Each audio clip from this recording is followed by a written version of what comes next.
Greetings, citizens. Hey you beautiful, creepy little human being, you. Welcome to my channel and welcome to today's Halloween video. I'm so happy we could meet like this. I'm so happy that somehow, in all of this craziness today, you and I were able to find each other on this crazy little planet that we call home.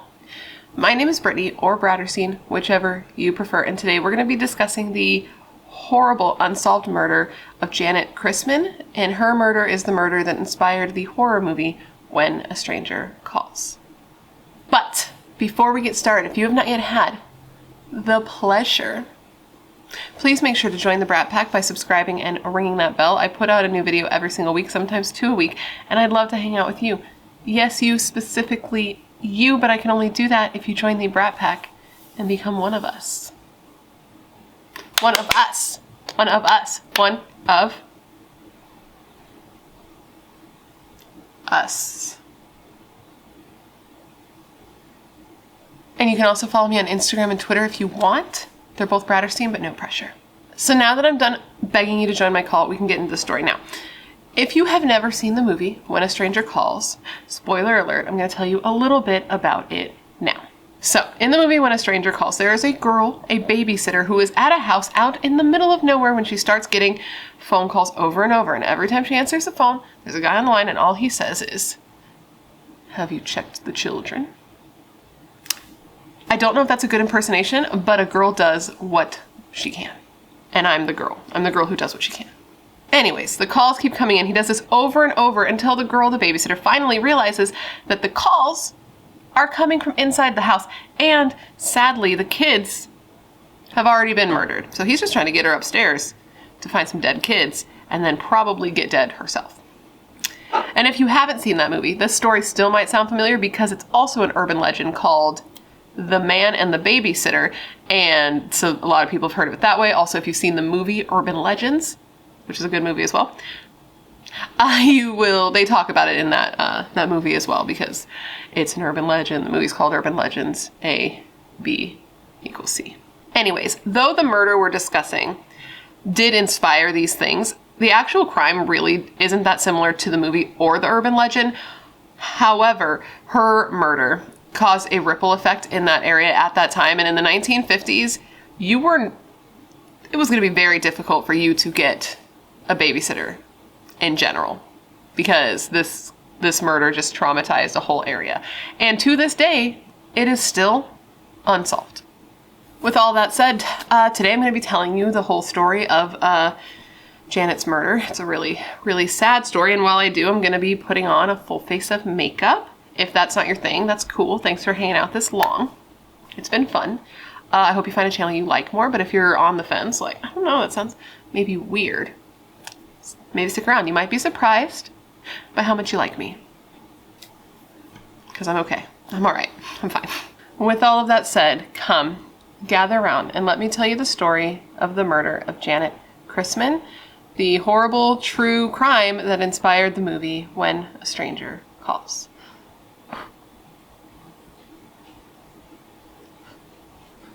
Okay, so we're going to jump into our handy dandy time machine and we're going to head to Columbia, Missouri in 1950. This is where 13-year-old Janett Christman lived with her family and would tragically be murdered. Janett was born on March 21st, 1936, making her an Aries, and she lived with her parents, Charles and Lula Mae, and her two younger sisters, Retta and Cheryl.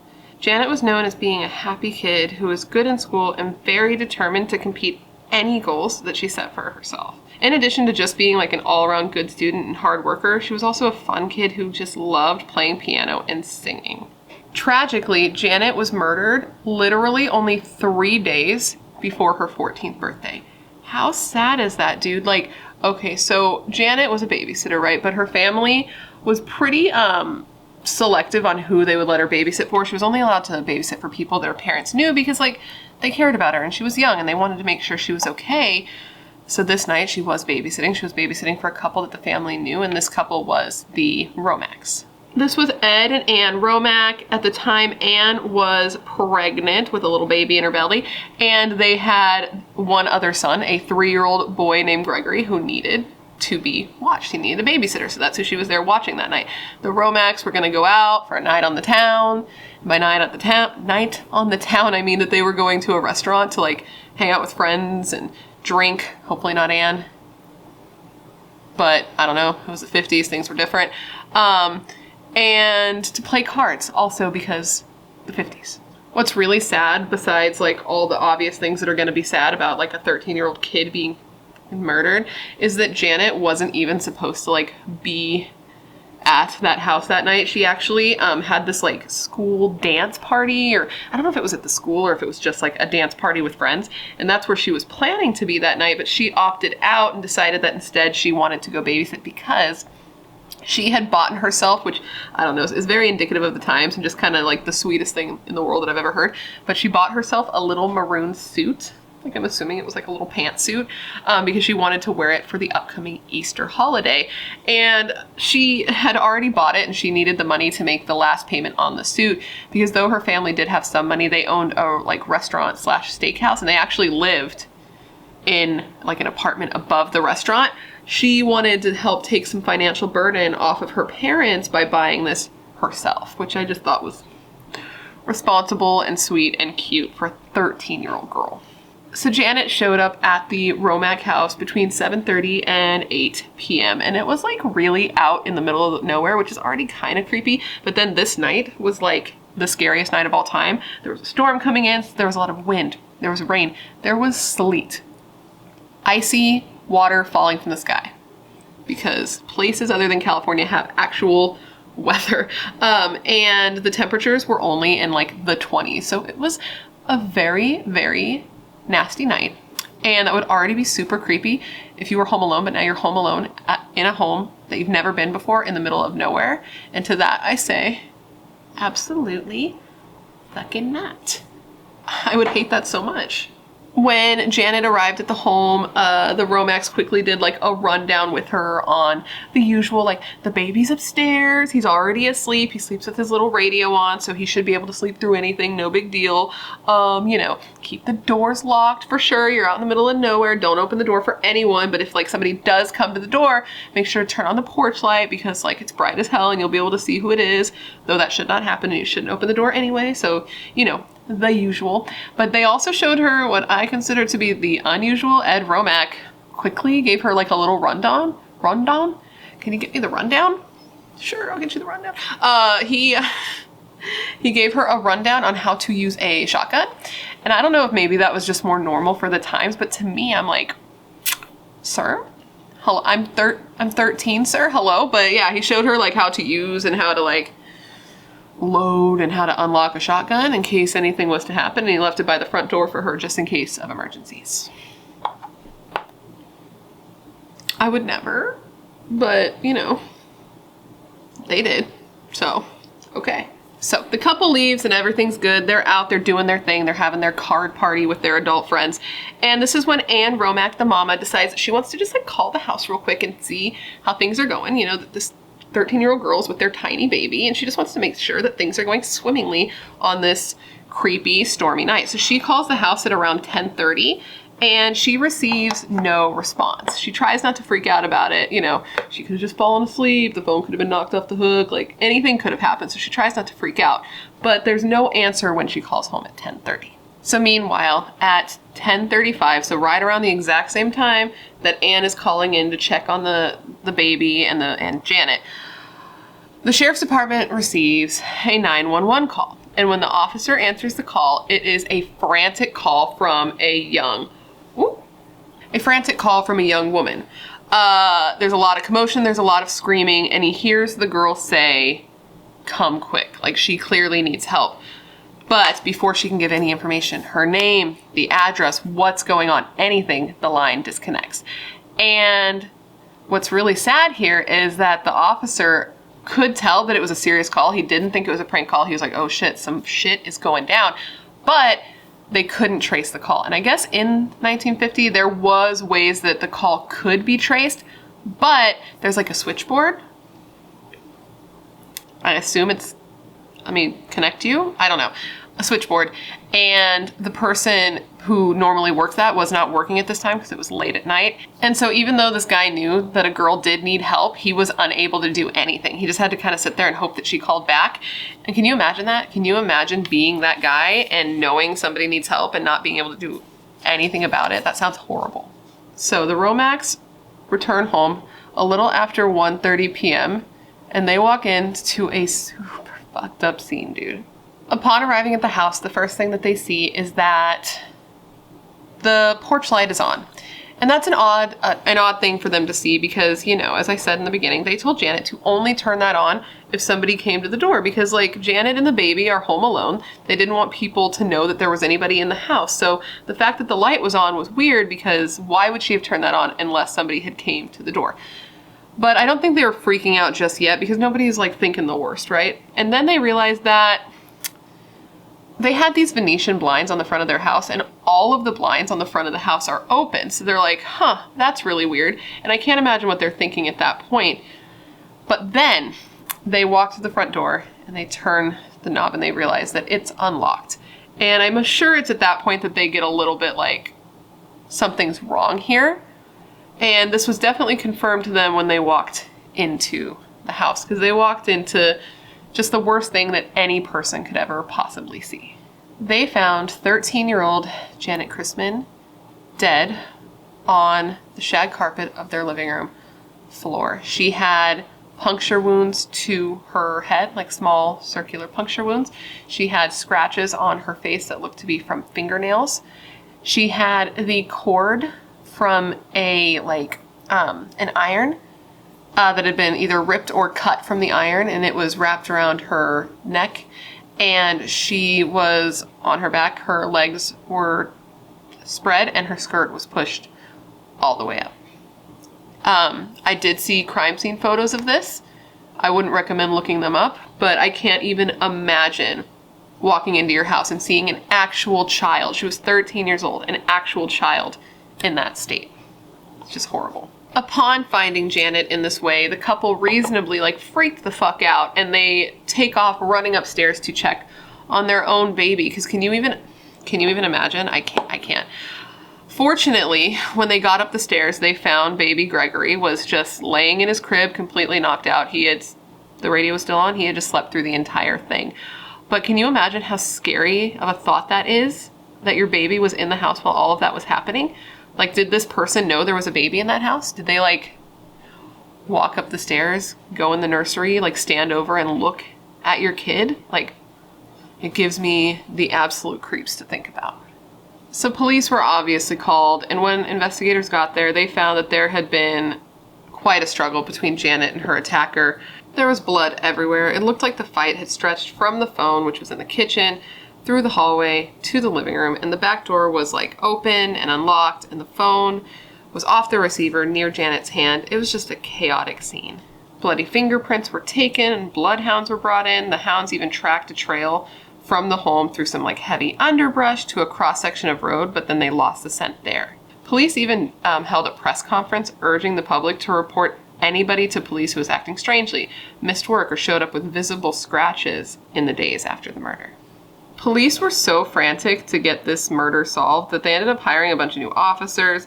They deputized a bunch of normal folks that they could help in the investigation. It was the Wild West out there, man. And the officers were working 12-hour shifts. They were out and patrolling the streets. They ended up changing the emergency number to make it easier for people to call. And they even had officers who were set up to sit outside the Romac house all night long just in case the killer returned to the scene of the crime. Speaking of the police in this case, the investigation into Janett's murder was pretty shitty, and a lot of people believe that it was the lack of cooperation internally in the police forces investigating this case that are to blame for it still not being solved to this day.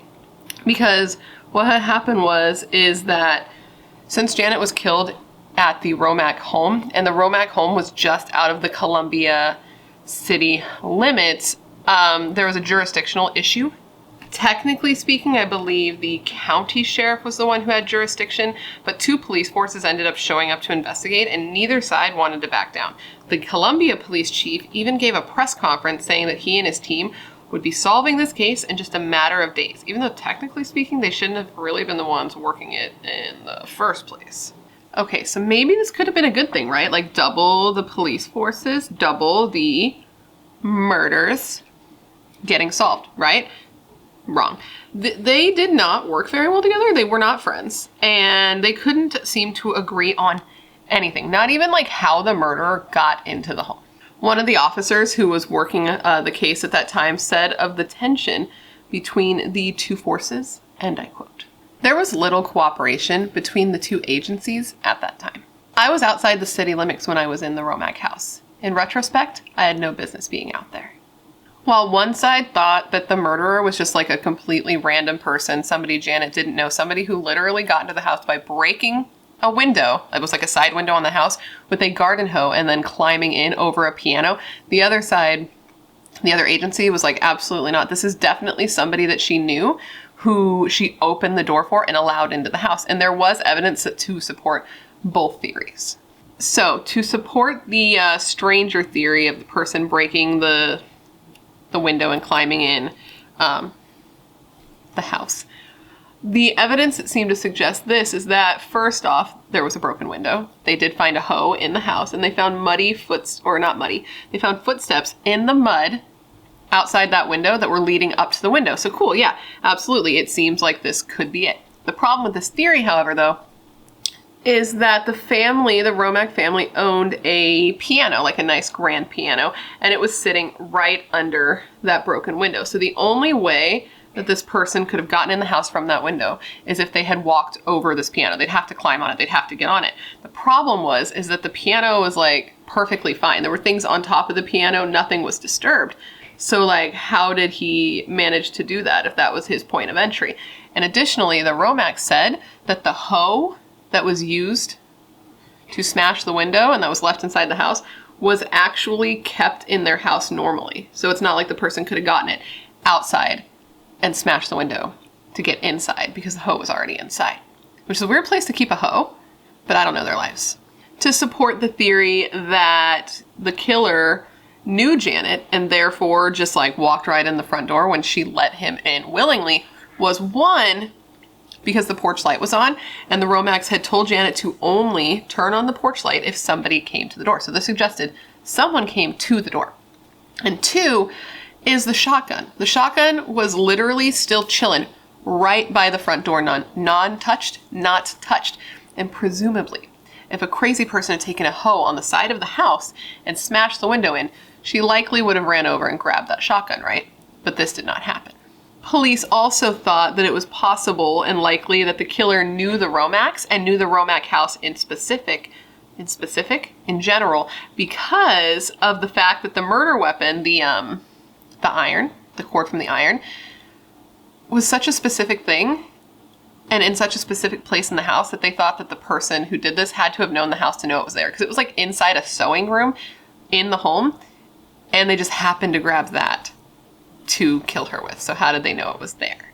Janett was buried 3 days later on her 14th birthday, which is already so sad. Like, it's really sad. And then to make it even sadder, she was buried in that little maroon suit that she was babysitting to get the money to pay off.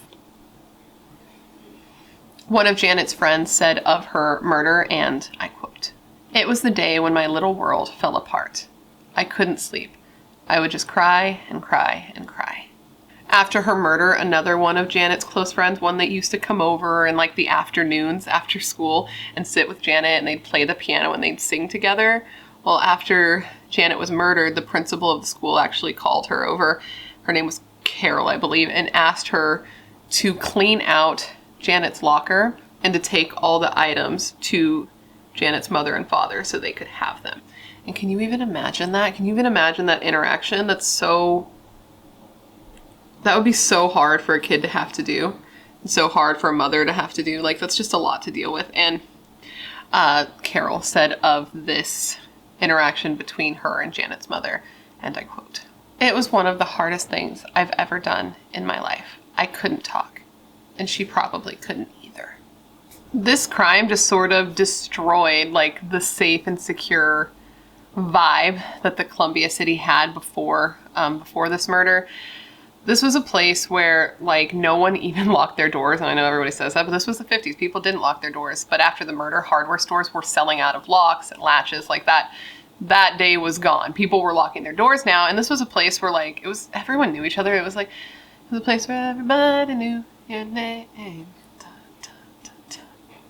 But now people were terrified of each other, and like mailmen reported at the time that if women were like home alone and they were trying to deliver packages, these women were not opening the door or coming out to get said packages. They were like, absolutely not. And then it's Saturday night, you want a babysitter? You're wanting to go out? Well, tough titty, said the kitty, but the milk's still good, because you're not getting a babysitter on a Saturday night anymore. That's just absolutely not happening.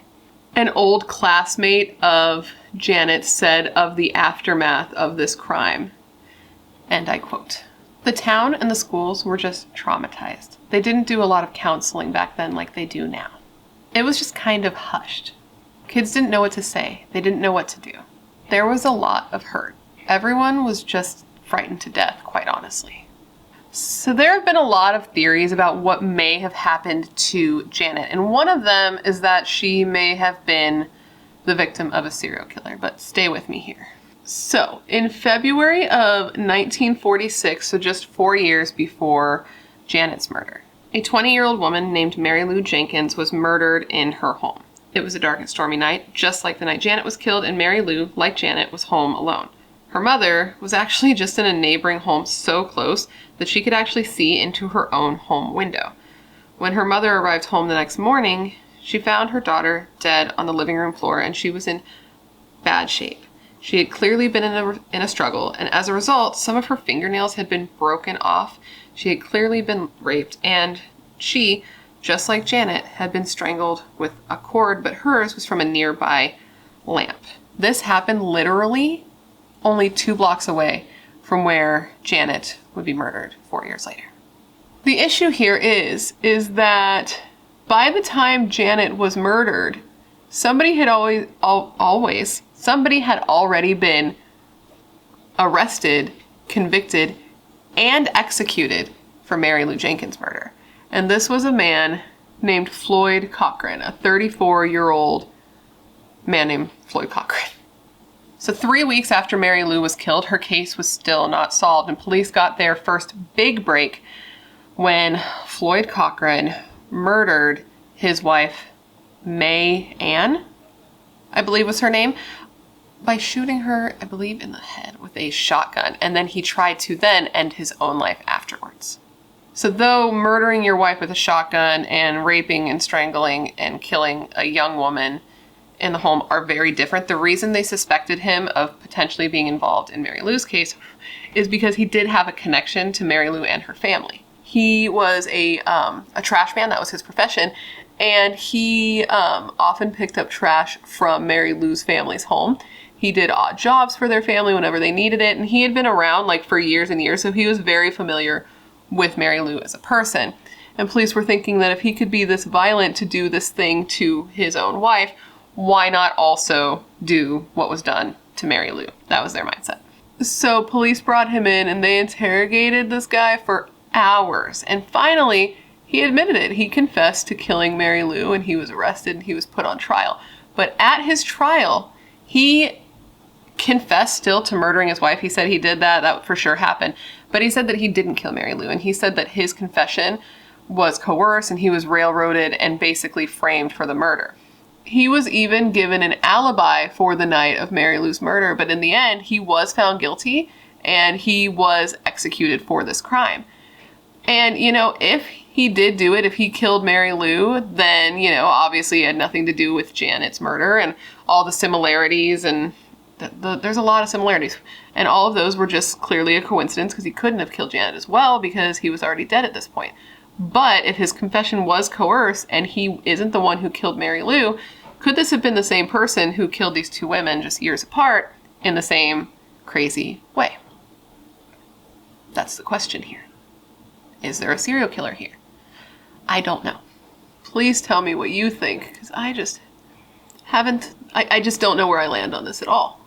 Though police did toy with many different suspects being responsible for the murder of Janett Christman, they did finally land on one main suspect, and this was a man named Robert Mueller. Robert Mueller was a 27-year-old husband and father of 2 who sometimes employed Janett to babysit for his 2 children.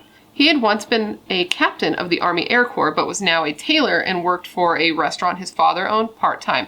He was also one of Ed Romach's oldest friends. Speaking of Ed Romach, even though Ed Romach and Robert Mueller were like BFFFF since high school, that didn't really stop Ed Romach from giving police some very interesting and incriminating information about Robert Mueller. He was straight talking shit on his boy, to be honest. So how bad does your friend have to be? How much does your friend, your best friend, your oldest friend have to suck if you're gonna like very, very openly and with no problem tell police that he's a fucking creep, you know? Ed told police that like his friend was a creep, that he was always making inappropriate comments about underage girls, that he was super into like virgins and was talking about always wanting to like bang a virgin, and that he had even talked about Janett and like how he really liked how her form was developing, which ew.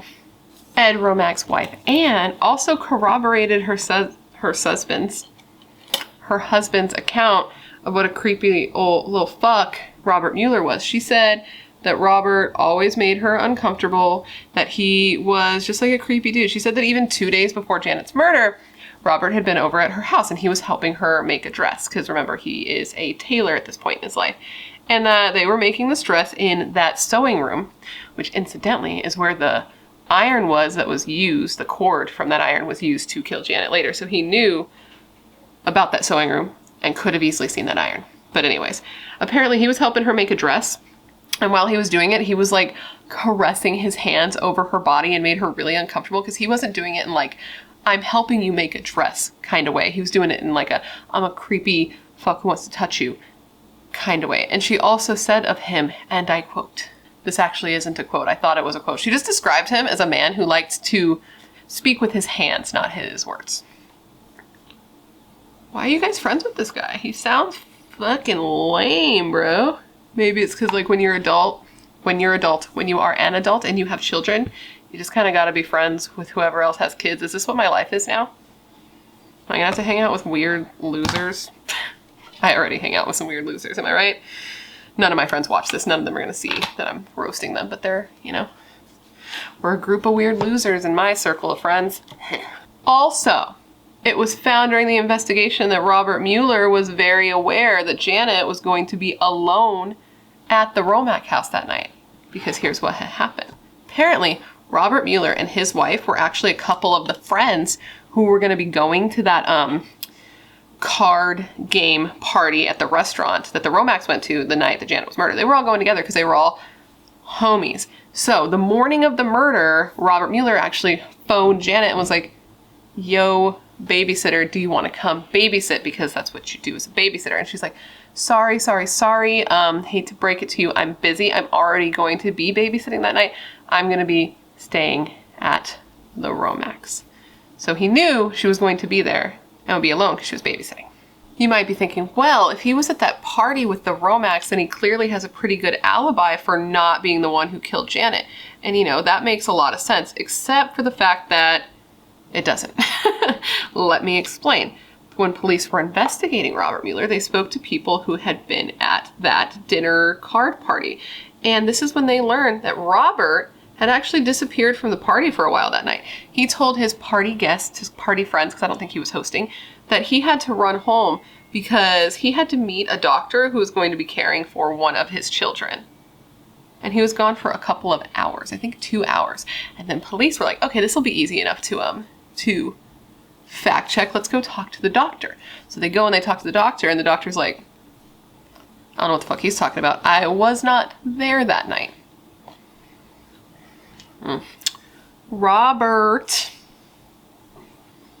Robbie,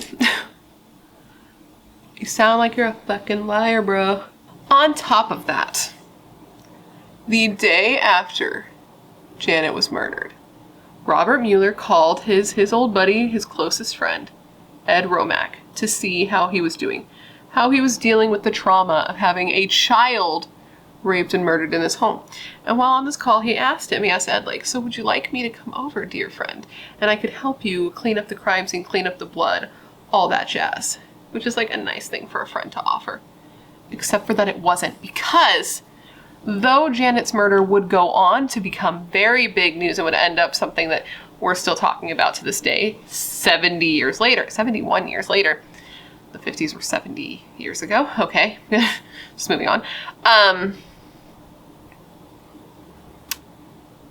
This information wasn't like news yet, and Ed hadn't told Robert, and it hadn't even been in the newspapers yet. The only people who knew were the cops, Janett's parents, and the Romacks. So how exactly did homeboy know there was a crime scene to be cleaned? That's the question. What's the answer? Is it that he murdered her? I don't know. No one's been charged with it, so. I just got a couple more things to tell you that'll show you why people thought that Robert Mueller was such a good suspect here. So later, Robert kept wanting to talk about this case. That was a thing of his, and I saw different reports on who he told this to, but he decided to present his theory of what he had thought happened to Janett to somebody, and this is what he thought. He said that he definitely didn't think that the killer had come through the window, that was definitely just done to throw police off, because if the person had come through the window, it would have been messy, it would have been loud, and it would have given Janett a chance to arm herself, and that wouldn't be what this person who wants to kill her would want to happen. So he said that instead it would be somebody she knew. They would have knocked on the door, and when she was like, who is it? He'd be like, yo, it's me, this person that you know. I'm here because Ed sent me to pick up poker chips for the game that they're all currently playing, and that she would just willingly let this person in. Now, the last thing that made police, or the last thing that we're going to talk about that made police think that Robert could be a good suspect, is a bit of information that might seem random, and that's that Robert used to always carry a mechanical pencil in like the front pocket of his little shirt, like a fucking nerd. And I'm not saying everyone who has like little pockets and puts things in it is a nerd, but if he murdered this child, he's a fucking nerd. Murderers are fucking nerds. Anyways, the reason this is important is because if you remember in the beginning, I mentioned that Janett had puncture wounds, little round puncture wounds on her head when her body was found. Now, police thought that it was very likely that these wounds could have been caused by that mechanical pencil, so they really wanted to test it. So what they wanted to do was arrest him, and they wanted to arrest him at a time that they were sure the mechanical pencil would be on his person so that they could test it. On May 4th, 1950, this plan was put into action. Police asked Ed Romack, Robert Mueller's BFFFF, to call him up and invite him over to play a game of cards, because they knew that Robert was known to always grab his little mechanical pencil on his way to play cards, like a nerd, so that he could keep score. Police then set up outside Robert's home and waited for him to leave, and as soon as he got in his car, they like swooped in and arrested him real quick. Well, sort of arrested him. What they actually did is they took him with them and took him out to this farm out in the middle of nowhere past the city limits, which is super sketch if I do say so myself, but don't worry. They brought an attorney with them to be present as a witness to make sure everything was on the up and up. So everything's fine here, nothing to look at. They then interrogated him for hours, and they told him like, yo bro, we know you're a creep. Your friends have been telling us all about you. Ed Romack, he said A, B, and C about you. What do you have to say for yourself? And Robert didn't deny any of it. He never made an official confession. They literally questioned him all night until the sun came up, and he never formally confessed. He did say some weird little comments that could be taken as weird and incriminating, but they weren't confessions, so it's not like they could arrest him for it. But he would say weird things like, I don't know, maybe I did it and I forgot about it, because sometimes I just do things and forget them. Same here, bro. I super forgetful. I get it. Like, that's super hard. It's hard to live your life as like a forgetful little person. But like,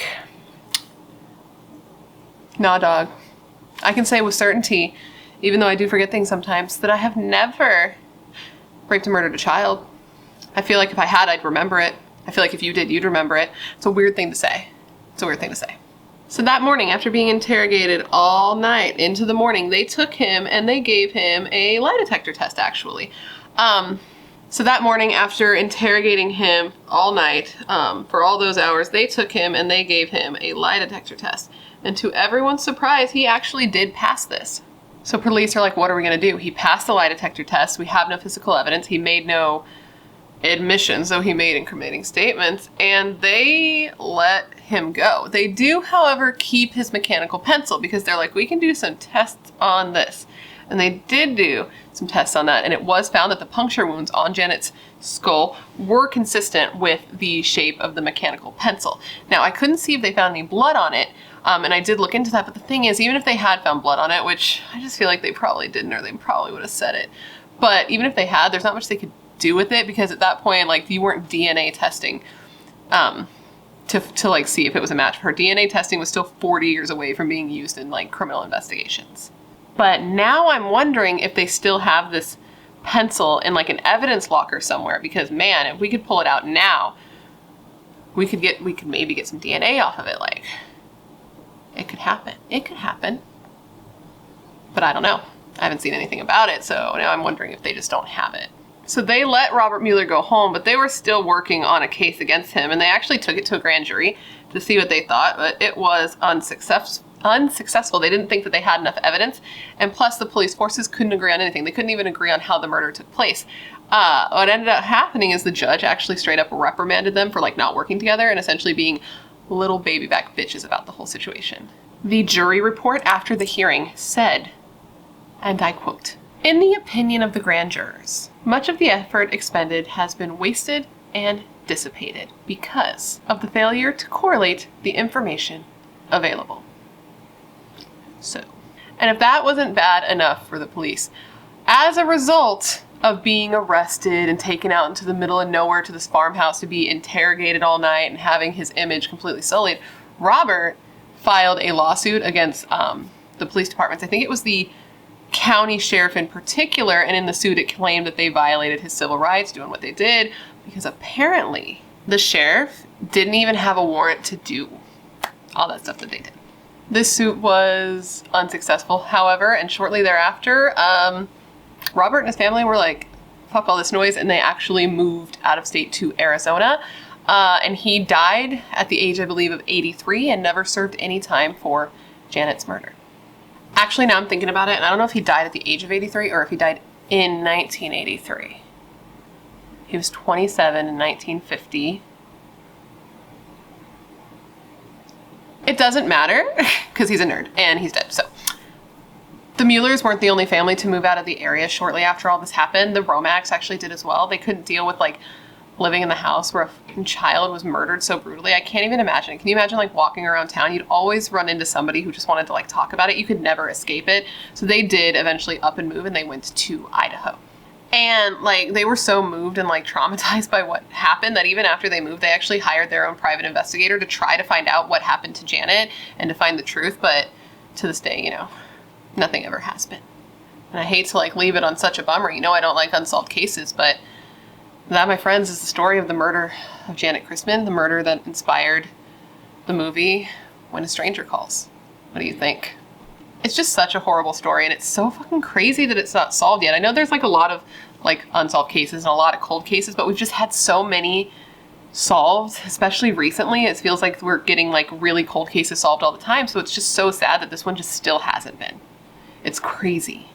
And man, if it was Robert Mueller, if he is the one who did it, he got to live like, he never got held accountable, and he got to live like a long ass life. He was 27 when this happened, and he died, I believe, in his 80s, or even, like, that's a long life that you got to live which you did not deserve if you killed a kid, man. Like, it's so messed up. But do you think it was him? Do you think it was Robert Mueller? Do you think it was somebody else entirely? Do you think there was a serial killer at that time? And if there was it Robert Mueller? Let me know what you think, because I honestly just don't know with this case, man. I just don't know. I don't know. This is why I need we need a hive mind to figure this out together, because it's just so sad that it's not solved. But anyways, guys, that completes this video. I hope you found it interesting and informative, and it gave you all the information you would want when looking into this case, because it's a case worth remembering. And of course, I want to thank you for hanging out and remembering Janett with me today, because she was literally only 13 years old. That is just a kid, and she was killed so violently and for literally no reason at all. And can you imagine how scared this little girl was? It's so messed up. And imagine if it was somebody she knew, somebody she trusted that she left in the house. The betrayal and the disrespect and just the... so heartbreaking. It's so violating, and I can't even like mentally put myself there, man. I just can't. Please, of course, let me know what cases you would like to see me cover. As you know, I have a very long list of cases that whenever you give me a suggestion, I add your name to. I need them for Halloween and for Morbid makeup. We're almost done with Halloween here, but we got like 1 or 2 that I'm gonna film. Hopefully, I've been very tired before Halloween's over, but leave them down below because I love to hear your suggestions because you're filled with good taste and good ideas. Otherwise, you would not be here. Of course, before you leave, don't forget to join the Brat Pack by subscribing and ringing the bell if you haven't already, because I'd love to hang out with you. Yes, you, specifically you. And if you want to hang out more consistently, check my description box because I put all my social media, my Instagram, my Twitter, my Facebook page, and my Facebook group. I got everything down there so that we can chat. I also always list all my makeup, earrings, nail polish in case you want it. Oh, and I'm also going to be listing the shirt from here on out as long as it's available, which should be long term. I don't intend on getting rid of it because you guys seem to really like it. I made merch. You asked, and so I delivered. And isn't it so cute? Chillin', not killin', which was not allegedly what Robert Mueller was doing. But yeah, that will be linked below as well. And with all of that said, I just want to thank you for being here when you could literally be anywhere else in the world. That is tight. You are tight. Please stay safe and have a happy Halloween, and I hope to see you in my next video. Bye.